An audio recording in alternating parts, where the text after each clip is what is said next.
नमस्कार मित्रांनो, आज आपण महाराष्ट्र लोकसेवा आयोग त्यामध्ये आपला जो राज्यसेवा मुख्य परीक्षा सामान्य अध्ययन पेपर 1 त्याच्यामध्ये जे काय आपल्याला समाजसुधारक आहेत त्याच्यामधील समाजसुधारक म्हणून स्वातंत्र्यवीर सावरकर यांच्याबाबत आज आपण माहिती बघणार आहोत. आणि जे काही परीक्षेमध्ये 2012 ते 2016पर्यंत जे काही परीक्षेमध्ये प्रश्न आलेले आहेत ते प्रश्न आज आपण बघणार आहोत. तर सुरुवातीला आपण त्यांची थोडक्यात माहिती बघूया, नंतर जे काही प्रश्न आलेले आहेत ते प्रश्न बघूया. तर सुरू करूया आपण. स्वातंत्र्यवीर सावरकर त्यांचे नाव आहे विनायक दामोदर सावरकर. त्यांचा जन्म झालेला आहे 28 मे 1883 साली. जन्मगाव भगूर, जिल्हा नाशिक, महाराष्ट्र या ठिकाणी झालेले आहे. वडिलांचे नाव आहे दामोदर सावरकर, आईचं नाव आहे राधाबाई सावरकर. शिक्षण त्यांचं झालेलं आहे BA मुंबई विद्यापीठ, 1905 साली पूर्ण झालेलं आहे त्यांचं शिक्षण. कायद्याचे शिक्षण घेण्यासाठी 1906 साली ते लंडनला गेले. परीक्षेत उत्तीर्ण होऊन सुद्धा क्रांतिकारक असल्याने बॅरिस्टरची पदवी देण्याचे लांबवण्यात आले. म्हणजे ते क्रांतिकारक असल्यामुळे त्यांना पदवी देण्यासाठी लांबवण्यात आलं. त्यांचा जो विवाह आहे तो माईसाहेब यांच्यासोबत झालेला आहे इसवी सन 1901 साली. तर जव्हार संस्थान जे आहे आपल्या पालघर जिल्ह्यामधील जे जव्हार तालुका आहे आता सध्या, त्या जव्हार तालुक्याच्या अगोदर संस्थान होतं. तर ते जव्हार संस्थान होतं. त्या जव्हार संस्थानाचे जे दिवाण होते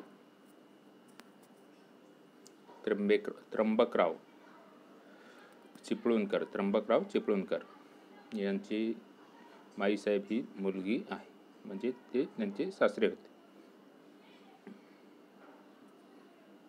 विवाह माईसाहेब सोबत इसवी सन 1901 साली जव्हार संस्थानाचे दिवाण श्री त्र्यंबकराव चिपळूणकर यांच्या मुलीसोबत झालेला आहे. शालेय शिक्षण घेत असताना सावरकरांनी इसवी सन 1901 मध्ये मित्रमेळा नावाची संघटना स्थापन केलेली होती. कोणती संघटना स्थापन केलेली होती? तर मित्रमेळा. कधी? इसवी सन 1900 मध्ये मित्रमेळा नावाची संघटना स्थापन केलेली होती. हे महत्त्वाचं आहे, इथं हे परीक्षेला विचारले जातं. त्याच्यानंतर इसवी सन 1904 मध्ये मित्रमेळ्याचे अभिनव भारत या संघटनेमध्ये रूपांतर झाले. कशामध्ये रूपांतर झाले? तर अभिनव भारत या संघटनेत रूपांतर झाले. त्याच्यानंतर इसवी सन 1905 साली बंगालच्या फाळणीविरुद्ध विदेशी बहिष्कार चळवळ उभी केली. बंगालची वंगभंग आंदोलन आपल्याला माहितीच आहे. इसवी सन 1905 साली बंगालच्या फाळणीविरुद्ध विदेशी बहिष्कार चळवळ उभी केली. त्यावेळी विदेशी कपडे जमवून त्यांची संभाजी पुलाजवळ, म्हणजे पुणे या ठिकाणी संभाजी पुलाजवळ त्यांनी होळी केलेली आहे. तेथे लोकमान्य टिळक, शिवरामपंत परांजपे आणि यशवंत सावरकर यांनी स्फूर्तिदायक भाषणे दिली. अशा प्रकारे हा मुद्दा जो आहे हा महत्त्वाचा आहे, कारण याच्यावरती प्रश्न आलेला आहे. इसवी सन 1905 साली बंगालच्या फाळणीविरुद्ध विदेशी बहिष्कार चळवळ उभी केली. त्यावेळी विदेशी कपडे जमवून त्यांची संभाजी पुलाजवळ होळी केली. कुठे? तर पुणे या ठिकाणी. तेथे लोकमान्य टिळक, शिवरामपंत परांजपे आणि यशवंत सावरकर यांनी स्फूर्तिदायक भाषणे दिली. इसवी सन 1906 साली श्यामजी कृष्ण वर्मा यांची शिष्यवृत्ती घेऊन बॅरिस्टर होण्यासाठी ते इंग्लंडला गेले. लंडनमध्ये इंडिया हाऊसमध्ये भारतीय क्रांतिकारकांच्या सभा होऊ लागल्या. 1906 साली ज्यावेळेस ते लंडनला गेले बॅरिस्टर होण्यासाठी, तर त्यावेळेस ते राहत कुठं होते? तर इंडिया हाऊस या ठिकाणी राहत होते. आणि भारतीय क्रांतिकारकांच्या त्या ठिकाणी सभा होऊ लागल्या. त्या सभांचे आयोजन सावरकर करू लागले. शस्त्रास्त्रे जमवण्याची मोहीम, बॉम्ब बनवण्याचे तंत्र, भारतात गुप्तपणे पिस्तूल पाठवणे या कार्यामुळे इंडिया हाऊस भारतीय क्रांतिकारकांच्या चळवळीचे केंद्र बनले होते. बरोबर. शस्त्रास्त्र जमवणे, बॉम्ब बनवण्याचे तंत्र, भारतात गुप्तपणे पिस्तुले पाठवणे या कार्यामुळे इंडिया हाऊस हे भारतीय क्रांतिकारकांच्या चळवळीचे केंद्र बनले होते. सावरकरांनी या काळात जोसेफ मॅझेनी या इटालियन देशभक्ताचे चरित्र. 1857चे भारतीय स्वतंत्र समर इत्यादी महत्त्वपूर्ण ग्रंथ लिहिले. इसवी सन 1907 साली जर्मनीत आंतरराष्ट्रीय सोशलिस्ट काँग्रेस आंतरराष्ट्रीय कधी झाले तर इसवी सन 1907 साली. हा प्रश्न महत्त्वाचा आहे, हा मुद्दा महत्त्वाचा आहे मित्रांनो. हा कायम प्रश्न विचारला जात असतो परीक्षेमध्ये. तिला सावरकरांच्या प्रेरणेने मादाम कामा गेल्या व भारताच्या 3 रंगी स्वतंत्र ध्वज त्यांनी तेथे प्रथमच फडकवला. ह्या ध्वजावर तांबड्या, केसरी व हिरव्या रंगाचे 3 आडवे पट्टे होते. वरच्या पट्ट्यावर 8 कमळे होती वरच्या पट्ट्यावर 8 कमळे होती व तळ पट्ट्यावर सूर्य व चंद्रकोर काढलेले होती. त्याच्यानंतर रशियन क्रांतिकारकांकडून बॉम्ब तयार करण्याची विद्या शिकण्यासाठी त्यांनी हेमचंद्र दास व सेनापती बापट यांना फ्रान्सला पाठवले. त्यांच्या मार्फत ही विद्या भारतात आली. हे पण महत्त्वाचं आहे. वडील बंधू गणेशपंत उर्फ बाबा सावरकर यांना अभिनव भारताच्या मित्रमेळ्यातील देशभक्तीपर गीतांबद्दल इसवी सन 1909 साली जन्मठेपेची शिक्षा जॅक्सन या इंग्रज न्यायाधीशांनी सुनावली. या शिक्षेचा बदला घेण्यासाठी अनंत लक्ष्मण कान्हेरे या युवकाने नाशिक येथे जॅक्सनची हत्या केली.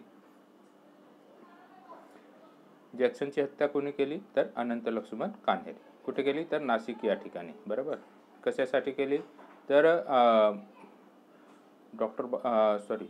वडील बंधू गणेशपंत उर्फ बाबा सावरकर यांना अभिनव भारतच्या मित्रमेळ्यातील देशभक्तीपर गीतांबद्दल इसवी सन 1909 साली जन्मठेपची शिक्षा जॅक्सन या इंग्रज न्यायाधीशाने सुनावली होती. बरोबर. या शिक्षेचा बदला घेण्यासाठी अनंत लक्ष्मण कान्हेरे या युवकाने नाशिक येथे जॅक्सनची हत्या केली. सरकारने अभिनव भारत संघटनेशी संबंधित असलेल्या लोकांना अटक करण्याची सुविधा केली. जॅक्सनच्या हत्येचा संबंध सरकारने विनायक दामोदर सावरकर यांच्याशी लावला व सावरकर यांना लंडनला पकडून मोरिया बोटीने भारतात पाठवण्यात आले. कोणत्या बोटीने पाठवण्यात आले तर मोरिया. वाटेत फ्रान्समधील मॉर्सेलिस जवळ त्यांनी बोटीतून समुद्रात उडी मारली आणि फ्रान्सचा किनारा गाठला. पण फ्रेंच पोलिसांनी त्यांना आश्रय देण्याऐवजी इंग्रजांच्या ताब्यात दिले. सावरकरांची ही उडी त्रिखंडात गाजली. म्हणजे ज्यावेळेस सावरकरांना इंग्लंडमधून भारतात घेऊन येत होते त्यावेळेस फ्रान्सच्या मॉर्सेलिस बेटाजवळ फ्रान्समधील मॉर्सेलिस जवळील जे बेट होतं तिथं बोट थांबलेली होती. त्या बोटीतून सावरकरांनी समुद्रामध्ये उडी मारली. बरोबर. आणि फ्रान्सचा किनारा गाठला. पण फ्रेंच पोलिसांनी त्यांना आश्रय देण्याऐवजी इंग्रजांच्या ताब्यात दिले. सावरकरांची ही उडी त्रिखंडात गाजली. भारतात सावरकरांना आणून त्यांच्यावर खटला भरण्यात आला. न्यायालयाने 50 वर्षाची म्हणजे 2 जन्मठेप सश्रम कारावासाची शिक्षा दिली. ती भोगण्यासाठी त्यांना अंदमानला पाठवण्यात आले. कुठे पाठवण्यात आले तर अंदमान या ठिकाणी पाठवण्यात आले. अंदमानचं सेल्युलर जेल आहे. आता आपण बघतोच कार्यक्रम वगैरे असल्यावर ते अंदमानचं सेल्युलर जेल दाखवलं जातं ते. तर तिथं त्यांना किती वर्षाची शिक्षा त्यांच्यावर 2 खटले भरण्यात आले. बरोबर. भारतात सावरकरांना आणून त्यांच्यावर खटला भरण्यात आला. न्यायालयाने 50 वर्षाची म्हणजे 2 जन्मठेप श्रम कारावासाची शिक्षा दिली. ती भोगण्यासाठी त्यांना अंदमानला पाठवण्यात आले. तिथे त्यांना अमानुष शिक्षा भोगावी लागली. बरोबर. सुरुवातीला वर्षभर अंधार कोठडीत ठेवण्यात आले.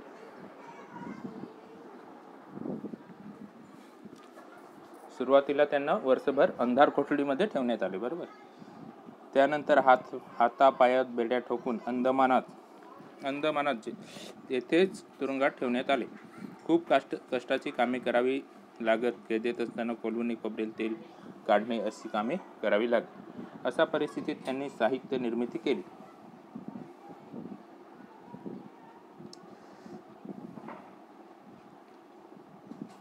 बोलू नयेत. खोबरेल तेल काढणे म्हणजे बैलाला आपण जे घाण्याला झुकतो त्याप्रमाणे माणसाला झुकवून आणि त्यांच्याकडनं तेल आटून घेणे म्हणजेच तेल काढून घेणे. बरोबर. तुरुंगात असताना शुद्धीकरणाची चळवळ ही सुरू केली होती. इसवी सन 1924 मध्ये सावरकरांना रत्नागिरीत स्थानबद्ध म्हणून ठेवण्यात आले.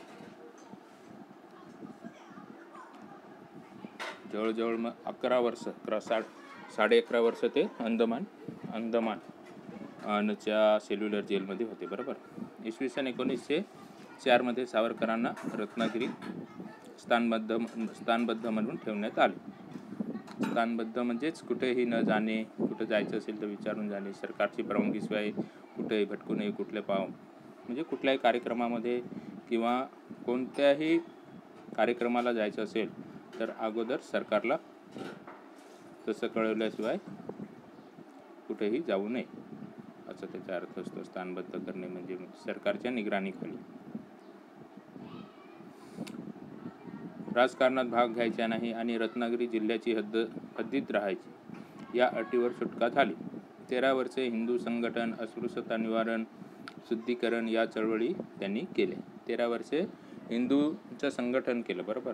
अस्पृश्यता निवारण, जे पतित पावन मंदिर आपण ऐकलेलं आहे, ते पतित पावन मंदिर उभारलं आहे ते अजून.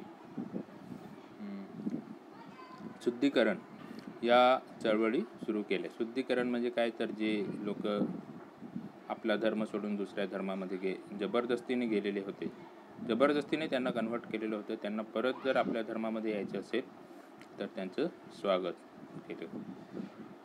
रत्नागिरीत सर्वांना खुले असलेले पतित पावन मंदिर उभारले. अगोदर बऱ्याचशा अटी होत्या, ज्याचे बरेच अस्पृश्यता खूप विचित्र कायदे होते, ते त्यांच्यावर त्यांनी मात करण्यासाठी आणि सर्व आपण एकच आहोत असं दाखवणे, आपण एकच आहोत, सगळ्यांच्या मनामध्ये आपल्या मातृभूमीबद्दल प्रेम निर्माण करण्यासाठी त्यांनी खूप काय महत्त्वाचं असं काम केलं. बरोबर. 13 वर्षे हिंदू संघटन, अस्पृश्यता निवारण, शुद्धीकरण या चळवळी त्यांनी केल्या आणि रत्नागिरीत सर्वांना खुले असलेले पतित पावन मंदिर उभारले. इसवी सन 1937 साली सावरकरांना बिनशर्त मुक्तता झाली. सावरकरांची बिनशर्त मुक्तता झाली इसवी सन 1937 साली. बरोबर. त्याच वर्षी हिंदू महासभेचे अध्यक्ष म्हणून त्यांची निवड झाली. बरोबर. आणि त्याच वर्षी काय झाले, तर हिंदू महासभेचे अध्यक्ष म्हणून त्यांची निवड झाली. बरोबर. 1938 मध्ये मुंबई येथे भरलेल्या अखिल भारतीय मराठी साहित्य संमेलनाचे अध्यक्षपदही त्यांनी भूषवले. बरोबर. कधी 1938 साली आणि कुठे भरलेलं होतं, तर मुंबई या ठिकाणी. त्याच्यानंतर 10 मे 1952 रोजी पुण्यात त्यांनी अभिनव भारत ही संस्था विसर्जित करून टाकली. 10 मे 1952 रोजी साली स्वातंत्र्य मिळालं. बरोबर. त्याच्यानंतर मग त्यांनी अभिनव भारत ही जी संस्था होती ती त्यांनी विसर्जित करून टाकली. 1938 नंतरचा जे काय आहेत ते मुद्दे काय एवढे महत्त्वाचे नाही, त्याच्यामुळे मी त्याचे घेतले नाही.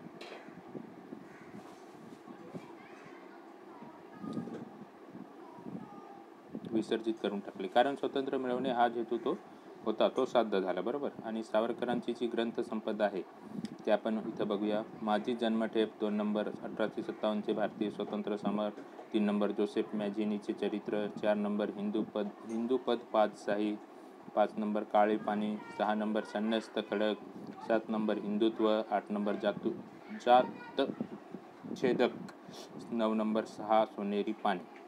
अशा प्रकारे त्यांची जी काय आहे साहित्य संपदा, म्हणजे त्यांचे जे काय साहित्य आहे ते त्यांनी लिहिलेलं आहे. आणि काव्य जे आहे ते कमला आणि गोमांतक, त्यांना नागपूर विद्यापीठाद्वारे D.Litt ही पदवी देण्यात आलेली आहे. भारताच्या स्वातंत्र्य लढ्यात सावरकरांनी महान कामगिरी केलेली आहे. बरोबर. महान कामगिरी केल्यामुळेच त्यांना स्वातंत्र्यवीर म्हणून गौरवण्यात आलेले आहे. त्यांना स्वातंत्र्यवीर म्हणून का गौरवण्यात आलं, तर त्यांनी आपल्या भारताच्या स्वातंत्र्य लढ्यामध्ये खूप महत्त्वाचं असं काम केलेलं आहे, त्याच्यामुळे त्यांना स्वातंत्र्यवीर म्हणून गौरवण्यात आलेलं आहे. आणि त्यांचा मृत्यू कधी झालेला आहे तर 26 फेब्रुवारी 1966 साली. नागपूर विद्यापीठाने त्यांना DLT पदवी दिलेली आहे. आता मित्रांनो, आपण आता इथं बघूया MPSC मेन एक्झाम म्हणजे राज्यसेवा मुख्य परीक्षेमध्ये जे काय त्यांच्याबाबत जे काही प्रश्न आलेले आहेत ते आपण इथं बघूया थोडक्यात. प्रश्न क्रमांक 1, सन 1900 मध्ये नाशिक येथे स्थापन झालेल्या मित्रमेळा संघटनेबाबत काय खरे नाही? 1. विदा सावरकर तिचे क्रियाशील सभासद होते. 2 नंबर, ती एक गुप्त संघटना होती. 3 नंबर, 3 मवाळांची संघटना होती. 4 नंबर, तिचे नंतर रूपांतर अभिनव भारत या संस्थेत झाले. बरोबर. तर इथं प्रश्न वाचल्यावरच आपल्याला उत्तर भेटतं. इथं काय आपल्याला विचारलं? संघटनेबाबत.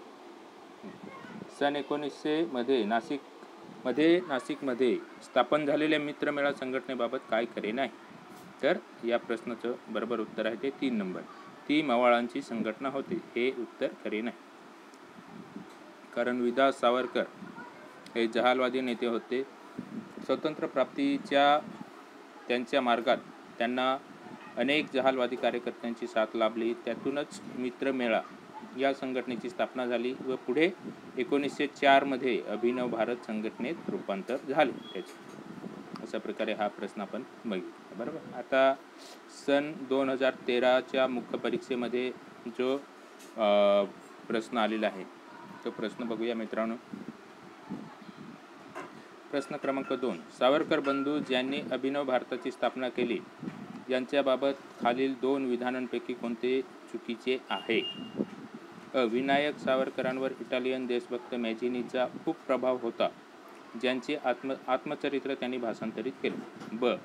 बाबाराव सावरकरांनाही त्यांच्या प्रक्षोभक कारवायांकरिता अंदमानात डांबले गेले होते, ज्याविरुद्ध कानेरेंनी जॅक्सनला गोळ्या घालून ठार केले.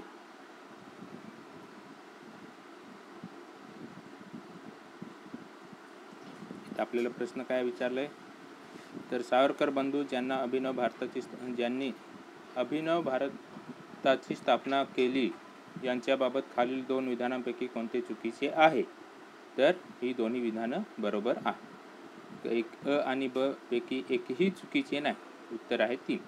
अशा प्रकारे मित्रांनो आपण वरती जे स्पष्टीकरण बघितलं त्याच्यामध्येच हे 2 नंबर ब, बाबाराव सावरकरांनाही त्यांच्या प्रक्षोभक कारवायांकरिता अंदमान डांबले गेले होते, ज्याविरुद्ध कानेरेने जॅक्सनला गोळ्या घालून ठार केले. उत्तर आहे 3 नंबर. आता आपण पुढचा प्रश्न बघूया. प्रश्न क्रमांक 3, हिंदी भाषेला हिंदीऐवजी हिंदुस्थानी म्हणावे असे कोणी सुचवले? 1 number Golwalkar Guruji, 2 number Rajaram Shastri Bhagwat, 3 number V.K. Rajwade आणि 4 नंबर वि.दा. सावरकर. तर या प्रश्नाचं बरोबर उत्तर आहे ते वि.दा. सावरकर. कारण आपली जी भाषा आहे आपल्यावर बरेचसे म्हणजे खून, कुशाण, सिकंदर, त्याच्यानंतर त्याच्यानंतर तुर्क आले, बर्बर आले, बाबर आले, मुघल आले. या लोकांनी आक्रमण केल्यामुळे आपल्या भाषेमध्ये बरंच जे काय आपली भाषेची जी शुद्धता होती ती बिघडलेली होती. म्हणून सावरकरांनी भाषा शुद्धीकरणासाठी महत्त्वाचं असं कार्य हाती घेतलेलं होतं आणि त्यामुळेच हिंदी ही भाषा आपली हिंदी या भाषेला हिंदुस्थानी असे म्हणावे असे सावरकरांनी सुचवले. आज पण आपण बरेचसे शब्द वापरतो, त्याच्यामध्ये परदेशी शब्द हे खूप आहेत. बरोबर. आता सन 2015 साली जे प्रश्न विचारलेले आहेत ते प्रश्न आपण बघूया. प्रश्न क्रमांक 4, वि.दा. सावरकर यांनी 7 ऑक्टोबर 1905 रोजी पुण्यात परदेशी कपड्यांची होळी केली. त्यावेळी स्वतंत्र सैनिक उपस्थित होते. 1 Shivram Paranjpe, 2 number Raghunath Purushottam Paranjpe, 3 number Kashinath Krishnaji Athavale, 4 number Sakharam Ganesh Deuskar. तर या प्रश्नाचं बरोबर उत्तर आहे ते 1 नंबर. पण या अगोदर माहिती बघितली. मातृभूमीच्या स्वातंत्र्यासाठी सशस्त्र क्रांती करण्याच्या उद्देशाने पेटलेल्या तरुणांना हाताशी धरून सावरकरांनी 7 ऑक्टोबर 1905 रोजी पुण्यात परदेशी कपड्यांची होळी केली. होती तेव्हा त्यांच्यासोबत शिवराम परांजपे उपस्थित होते आणि तिथं भाषण कोणी दिले तर लोकमान्य टिळक बरोबर आणि विनायक दामोदर सावरकर यांनी त्या ठिकाणी भाषणं दिलेली आहे बरोबर. आता पुढचा प्रश्न बघूया आपण. प्रश्न क्रमांक 5. पुढील 2 विधानांपैकी कोणते योग्य आहे? विनायक दामोदर सावरकर यांनी पंढरपूरच्या प्रसिद्ध मंदिरात अस्पृश्यांना प्रवेश मिळवून देण्यास आमरण पोषण केले. हे चुकीचं आहे बरोबर. त्याच्यानंतर पांडुरंग सदाशिव साने यांनी अस्पृश्यतेसारख्या दृष्ट प्रवृत्तीच्या विरोधात सामाजिक चळवळ उभी केली. हे पण चुकीचं आहे. मग इथं आपल्याला पर्याय दिलेले आहेत. 1 नंबर केवळ अ, 2 नंबर केवळ ब, 3 नंबर दोन्ही, 4 नंबर एकही नाही. तर या प्रश्नाचं बरोबर उत्तर आहे ते 4 नंबर पर्याय. कोणते योग्य आहे? एकही योग्य नाही बरोबर. विनायक दामोदर सावरकर यांनी रत्नागिरी पतित पावन बरोबर, रत्नागिरीमध्ये पतित पावन हे मंदिर अस्पृश्यांना प्रवेश मिळवून देण्यासाठी खुले केलेलं होतं बरोबर. आणि पांडुरंग सदाशिव साने यांनी बॉम्ब विद्या जे बॉम्ब बनवण्याचं जे काही तंत्रज्ञान आहे ते तंत्रज्ञान शिकण्यासाठी ते रशियाला गेलेले होते बरोबर. रशियन क्रांतिकारकांकडून बॉम्ब तयार करण्याची विद्या शिकण्यासाठी त्यांनी हेमचंद्र दास व सेनापती बापट यांना फ्रान्सला पाठवले.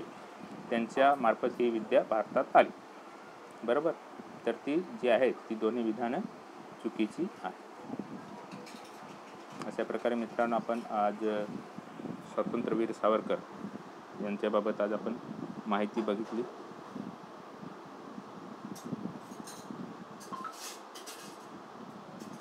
इथे त्यांनी रत्नागिरीत सर्वांना खुले असलेले पतित पावन मंदिर उभारले.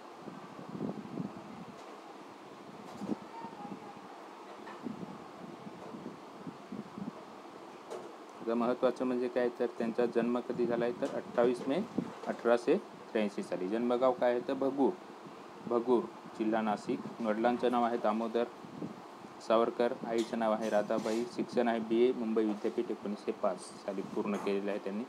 कायद्याचे शिक्षण घेण्यासाठी 1906 साली ते लंडनला गेलेले आहे. महत्त्वाचं म्हणजे शालेय शिक्षण घेत असताना सावरकरांनी 1900 मध्ये मित्रमेळा नावाची संघटना स्थापन केली बरोबर. 1904 मध्ये मित्रमेळाचे अभिनव भारत या संघटनेत रूपांतर झाले. इसवी सन 1905 साली बंगालच्या पाळणीविरुद्ध विदेशी बहिष्कार चळवळ उभी केली. त्यावेळी विदेशी कपडे जमवून त्यांनी त्यांची संभाजी पुलाजवळ म्हणजे पुणे या ठिकाणी संभाजी पुलाजवळ होळी केलेली आहे. तेथे लोकमान्य टिळक, शिवराम पंत परांजपे आणि सौत सावरकर यांनी स्फूर्तिदायक भाषणे दिलेली आहेत. हे महत्त्वाचं आहे.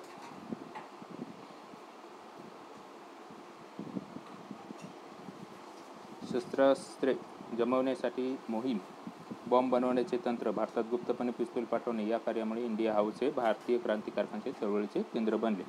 सावरकरांनी या काळात जोसेफ